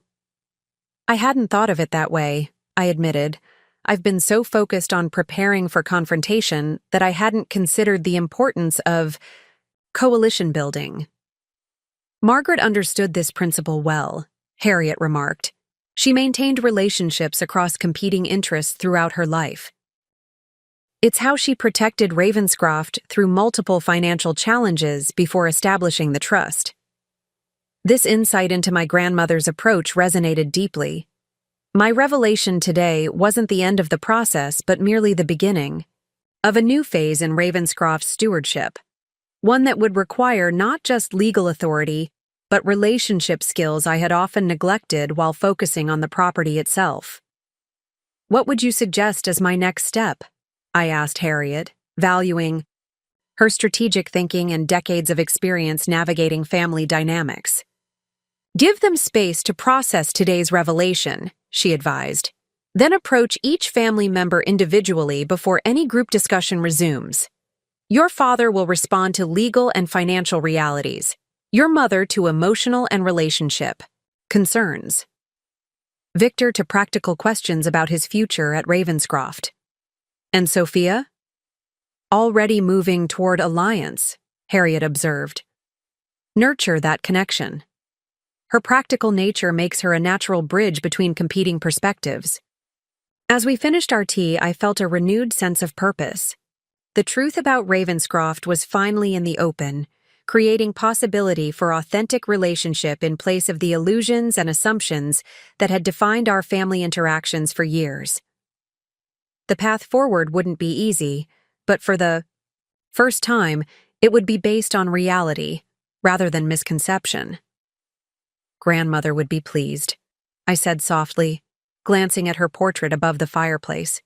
Margaret was many things, but never naive about human nature. Harriet agreed. She knew this day would come eventually. She trusted you to handle it with the wisdom she saw in you long before you recognized it yourself. As Harriet departed, I remained in the drawing room, surrounded by the tangible evidence of my decade of stewardship, the restored moldings, the preserved artwork, the carefully maintained furnishings that connected present to past. Whatever happened next, Ravenscroft would continue under truthful stewardship rather than financial illusion, and my role in its preservation would finally be acknowledged, for better or worse, by the family that had overlooked my contributions for far too long. Monday morning arrived with an unexpected sense of liberation. For the first time in a decade, I walked into my office at the Westbrook Museum without carrying the weight of Ravenscroft's secret. Whatever happened next would unfold in the light of truth rather than shadow. My assistant Marcus noticed the change immediately. "Something's different," he observed, setting my usual morning coffee on my desk. "You seem lighter somehow." "Family matters finally coming to resolution," I replied, not quite ready to share the full story. Sometimes facing difficult truths is more liberating than avoiding them. "Cryptic, but intriguing," he said with a smile before returning to his desk. I had barely begun reviewing the day's correspondence when my phone rang. Daniel Green calling with an update. "Your father contacted Harriet Winters last night," he reported without preamble. "They had a lengthy meeting that apparently confirmed everything in the trust documentation." "How did he take it?" I asked, though I could well imagine my father's reaction to having his authority comprehensively circumvented by his own mother. "Professionally outraged but legally resigned," Daniel replied. "Harriet made it clear that challenging the trust would be both expensive and ultimately futile. Your grandmother's documentation is impeccable." "So what's his approach now?" "He's requested a formal family meeting this Wednesday evening at Ravenscroft to discuss, and I quote, reasonable accommodations within the parameters of the trust. He's asked me to attend as an independent legal observer." This was more constructive than I had anticipated. My father was nothing if not pragmatic when faced with immovable legal realities. Once he accepted that the trust couldn't be overturned, he would inevitably shift to negotiating the best possible terms within its constraints. "Wednesday works for me," I confirmed. "Will Harriet be there?" "Your father specifically requested her presence as the trust's legal representative." After ending the call with Daniel, I phoned Harriet to gauge her perspective on this development. "Charles spent 2 hours reviewing every aspect of the trust documentation," she reported, referring to my father by his first name as she had throughout my life. "He was particularly interested in the financial records of your contributions over the past decade." "That doesn't surprise me," I said. "Dad always respects financial commitment, even when he disagrees with the underlying principles." "Precisely. I believe seeing the extent of your investment in Ravenscroft's preservation made a significant impression. He mentioned several times that he had underestimated Eleanor's commitment." This glimpse into my father's private reaction was illuminating. In our family's value system, financial commitment represented seriousness of purpose in a way emotional or philosophical arguments never could. My decade of material investment in Ravenscroft spoke a language my father understood implicitly. "What's your assessment of Wednesday's meeting? Should I prepare for continued resistance or potential compromise?" "Both," Harriet advised. "Charles is too proud to surrender, completely, but too practical to fight a losing battle. Expect challenging questions about your long-term plans for Ravenscroft, financial projections for its maintenance, and specific conditions for Victor and Sophia's potential residency. So, I should come with comprehensive documentation. Absolutely. Treat this like a professional presentation, not a family discussion. Your father respects thorough preparation above all else. With this guidance in mind, I cleared my schedule for the next 2 days, delegating museum responsibilities to focus entirely on preparing for Wednesday's meeting. This would require not just legal documentation, but a comprehensive vision for Ravenscroft's future that could potentially unite our family around shared purpose rather than continued division. I began by contacting Dr. Abigail Montgomery, the region's preeminent architectural historian who had assisted with Ravenscroft's National Registry application 5 years earlier. She agreed to provide an updated assessment of the property's historical significance, emphasizing which elements required absolute preservation versus areas where thoughtful modernization could occur without compromising integrity. Next, I reached out to Martin Blackwood at the Historical Preservation Society, who had long encouraged me to consider establishing Ravenscroft as a limited-access historical site. While I wasn't ready to commit to that approach, his expertise in financial models for historic estates would prove invaluable in demonstrating sustainable paths forward. By Tuesday afternoon, my apartment had transformed into a strategy center, with preservation reports, financial projections, and architectural analyses spread across every surface. I was reviewing restoration priorities when my phone rang with a number I didn't immediately recognize. Eleanor Ravenscroft speaking. It's Sophia.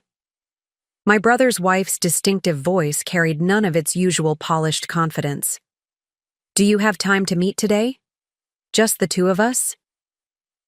This unexpected outreach aligned perfectly with Harriet's advice about building individual relationships before the family gathering. Of course. What did you have in mind? Could you come to our penthouse around 6? Victor has a dinner meeting downtown. We could speak privately. The invitation to their downtown luxury residence rather than a neutral location suggested Sophia was offering unprecedented access to her personal space, a significant gesture in our family's subtle power dynamics. I'll be there, I confirmed, curious about what had prompted this initiative from the family member I knew least well. The Chapman residences where Victor and Sophia lived embodied exactly the sleek, contemporary luxury that contrasted so sharply with Ravenscroft's historical gravitas. The doorman announced my arrival with practiced deference, and Sophia herself met me at the elevator on the penthouse floor. Thank you for coming, she said, leading me into an expansive living area with floor-to-ceiling windows overlooking the city. The space was impeccably designed in understated grays and whites, with carefully curated art pieces that revealed Sophia's genuine aesthetic sophistication beneath her sometimes superficial presentation. Your home is beautiful, I offered sincerely, recognizing the thoughtful design elements that spoke to her professional training. Thank you, she acknowledged, gesturing me toward a seating area far removed from the entry, ensuring our conversation wouldn't be overheard if Victor returned unexpectedly. Can I offer you something to drink? Wine? Tea? Tea would be lovely. As Sophia prepared our drinks in the open kitchen, I observed how differently she moved in this space compared to Ravenscroft. Here, among her own design choices, she displayed a natural confidence that Ravenscroft's historical gravitas seemed to suppress. I'll be direct, she said, returning with a modern tea service that contrasted sharply with Ravenscroft's silver antiques. Sunday's revelation has created significant tension between Victor and your father. This was unexpected. I assumed they'd be unified in their opposition to the trust. Quite the opposite, Sophia replied, her expression thoughtful as she poured the tea. Your father blames Victor for accelerating the property transfer without sufficient legal investigation. Victor blames your father for never disclosing Ravenscroft's financial vulnerabilities. They're turning on each other rather than focusing on you. The observation was astute and revealed dynamics I hadn't anticipated. And where do you stand in all this? Sophia considered her response carefully. I'm finding myself in a uniquely independent position. Neither my career nor my identity is tied to Ravenscroft the way it is for the rest of you. I can see possibilities where others see only threats. What possibilities do you see? Potential collaboration rather than competition. Your preservation? Expertise combined with my interior design background. Your historical knowledge with Victor's financial acumen. If we approached Ravenscroft as complementary partners rather than competing interests, we might create something extraordinary. The proposal was so unexpected, yet so aligned with my deeper hopes that for a moment I couldn't respond. Sophia had articulated precisely the cooperative vision I had barely dared imagine. That's remarkably similar to what I've been considering, I admitted. But I didn't think anyone else would see it that way. Sophia's smile held surprising warmth. Yesterday I pulled every book on historical preservation from my design library. I've spent 24 hours learning about adaptive reuse, historical integrity, and preservation tax credits. Your approach makes sense professionally, not just sentimentally. She rose and retrieved a portfolio from her desk, returning to spread architectural drawings across the coffee table. These are my initial concepts for the East Wing, reimagined with respect for historical elements while creating functional modern living spaces. I examined the drawings with growing appreciation. Where her previous plans had imposed contemporary design regardless of historical context, these new concepts worked thoughtfully within the existing architectural framework, enhancing rather than erasing historical elements. These are extraordinary, Sophia. You've maintained all the significant architectural details while creating genuinely livable spaces. It's a better design challenge, she acknowledged. Working with historical constraints pushes creativity further than simply imposing contemporary aesthetics. As we discussed specific design elements, a deeper understanding emerged between us. Sophia wasn't merely making tactical alliance. She was discovering genuine professional interest in historical design principles I had assumed she dismissed. Why are you showing me this? I finally asked. You could have waited for Wednesday's meeting. Sophia set down her teacup deliberately. Because tomorrow night will be unnecessarily adversarial if we don't establish some preliminary understanding. Victor and your father will approach this as a negotiation to be won, rather than a collaboration to be developed. And you're suggesting we present a united perspective? I'm suggesting we demonstrate what's possible when preservation and innovation work together, rather than in opposition. She hesitated before adding, I've also arranged for representatives from the Architectural Heritage Foundation to attend tomorrow's meeting. This was a bold move that simultaneously supported my preservation priorities while providing independent verification of Ravenscroft's significance beyond family sentiment. That's surprisingly helpful, I acknowledged. May I ask what prompted this initiative? Sophia's expression turned reflective. When I saw those financial records, the sacrifices you've made while we lived extravagantly, it challenged everything I thought I understood about your family dynamics. It made me question what other assumptions might be incorrect. This honest self-reflection represented the kind of growth I hadn't expected from any family member, let alone Sophia. There's something else you should know, she continued. After reviewing the trust documentation, your father has been meeting with financial advisors. Ravenscroft requires approximately $175,000 annually for proper maintenance and preservation. He's proposing to establish a family foundation that would generate sustainable funding without requiring your personal contributions. This development was genuinely surprising. He's actually acknowledging the financial requirements? More than acknowledging, he's developing a sustainable solution. I believe he's trying to demonstrate that he can still contribute meaningfully to Ravenscroft's preservation even without legal ownership. This insight into my father's thinking transformed my expectations for tomorrow's meeting.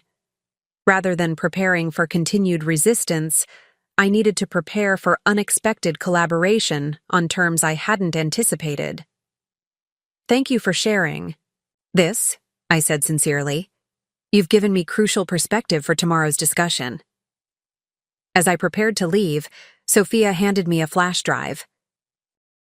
These contain my complete design concepts, along with documentation from 3 historical renovation specialists willing to consult on Ravenscroft's modernization. I thought you might want to review them before tomorrow. The gesture represented more than practical preparation. It signified Sophia's recognition of my authority and expertise regarding Ravenscroft, a significant shift from her previous dismissive attitude. "One last question," I asked as we reached the door. "Does Victor know about your revised approach?" "Not yet," she admitted. "He's still processing the shock of Sunday's revelation, but he respects my design judgment, even when he disagrees with my conclusions. If I present this as the optimal professional solution rather than concession to your authority, he'll listen." As I drove home through the evening traffic, I found myself reevaluating everything I had assumed about tomorrow's meeting. Instead of preparing for battle, I needed to prepare for unexpected alliances and collaborative possibilities I hadn't dared anticipate. When I reached my apartment, I immediately called Harriet to update her on these developments. "It seems we may find allies where we least expected them," I concluded after summarizing my conversation with Sophia. "Margaret would be pleased," Harriet observed. "She always believed that given appropriate information, people could transcend self-interest to serve shared purpose. Perhaps her faith in your family's better nature wasn't misplaced after all." As I spent the evening reviewing Sophia's designs and incorporating them into my presentation for tomorrow, I felt a growing sense of possibility. What had begun as confrontation might transform into collaboration.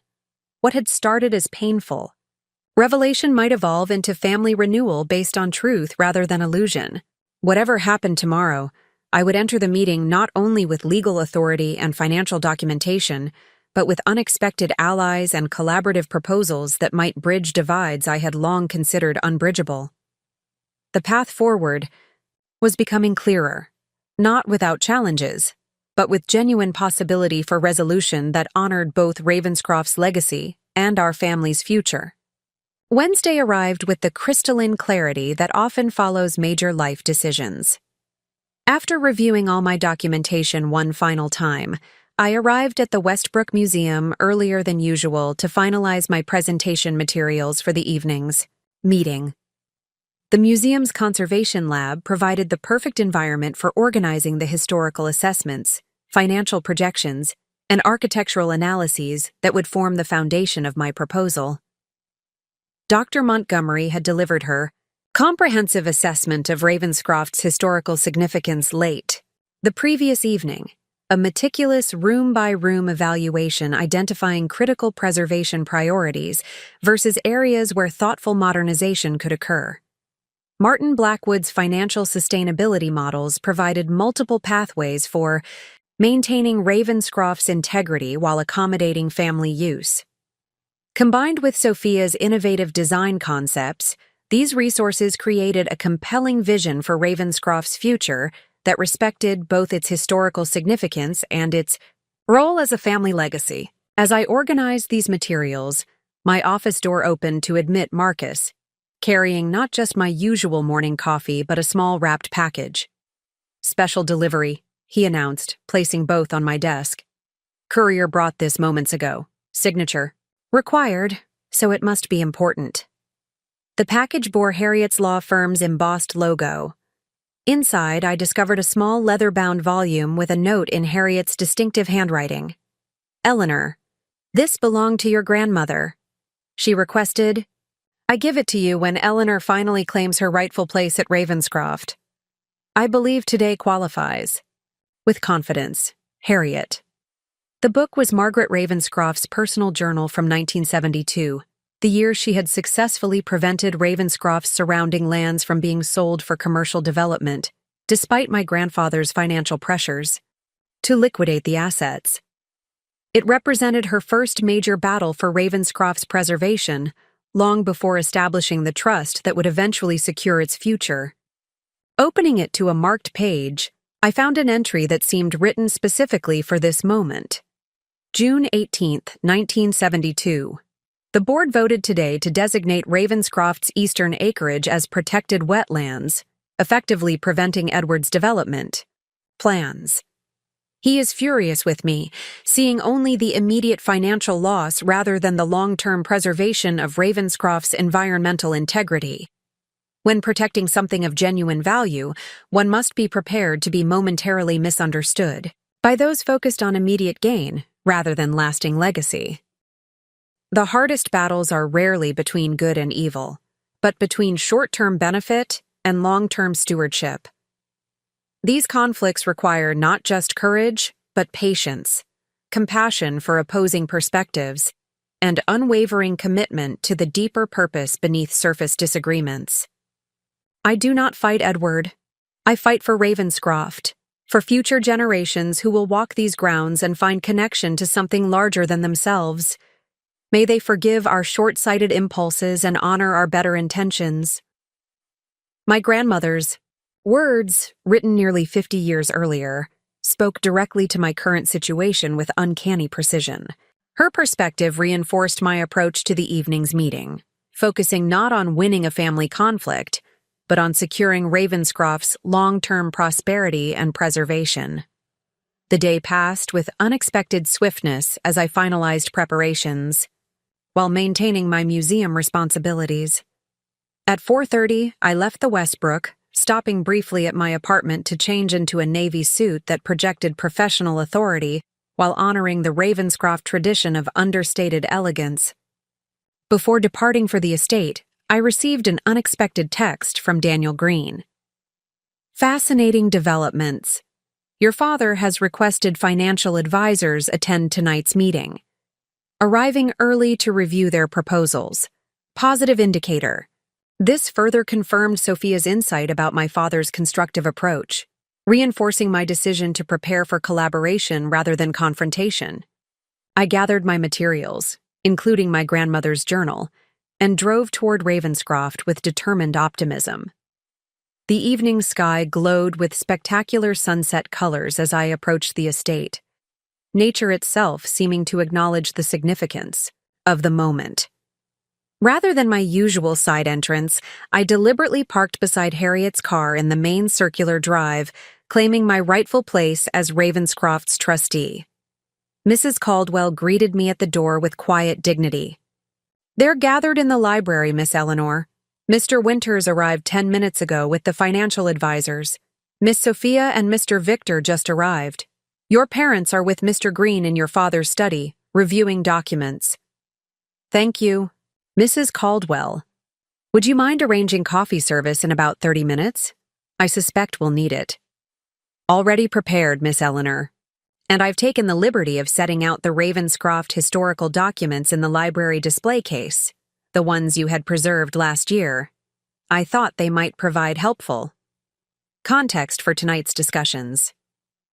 This thoughtful initiative revealed Mrs. Caldwell's subtle support.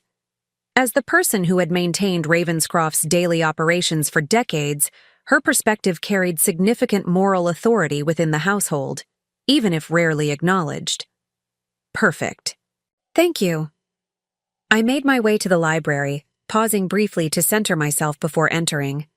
This room, with its Lutyens designed bookcases, original wood paneling, and centuries of Ravenscroft's collected knowledge, had always represented the heart of the estate's historical significance.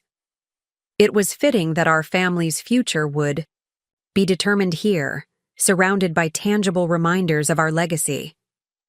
Inside, I found an unexpected scene. Rather than adversarial positioning, the room had been arranged for collaborative discussion. The massive oak table that normally occupied the center had been supplemented with additional seating arranged in a conference format. Professional presentation equipment had been set up at one end, while refreshments waited discreetly on the side credenza. Harriet stood in conversation with Martin Blackwood and two individuals I recognized as senior partners from Brunswick Financial Advisors, my father's longtime financial consultants. Dr. Montgomery was examining the architectural drawings displayed on easels along one wall, while Sophia discussed specific details with a distinguished gentleman I didn't immediately recognize. Victor stood slightly apart, reviewing documents with uncharacteristic focus. He glanced up as I entered, his expression guarded but not overtly hostile. "Eleanor," he acknowledged with a slight nod. "Quite the gathering you've assembled." "Not just my doing," I corrected gently. "Sophia's initiative with the architectural specialists, Dad's engagement with the financial advisors. This appears to be a collective effort." A flash of surprise crossed his features. "You knew about Dad's financial team?" Sophia mentioned he was exploring sustainable funding options. It's a constructive approach. Before Victor could respond, my father and mother entered with Daniel Green. My father carried a leather portfolio similar to mine, his posture conveying the focused intensity he brought to significant business matters. My mother followed with quiet dignity, her expression revealing both apprehension and determination. "Eleanor," my father began formally, "I see everyone has arrived. Shall we begin?" His deference to my authority, however reluctant, represented a significant shift from Sunday's angry dismissal. Rather than challenging my position, he was acknowledging my right to lead this discussion, even as he prepared to present his own proposals.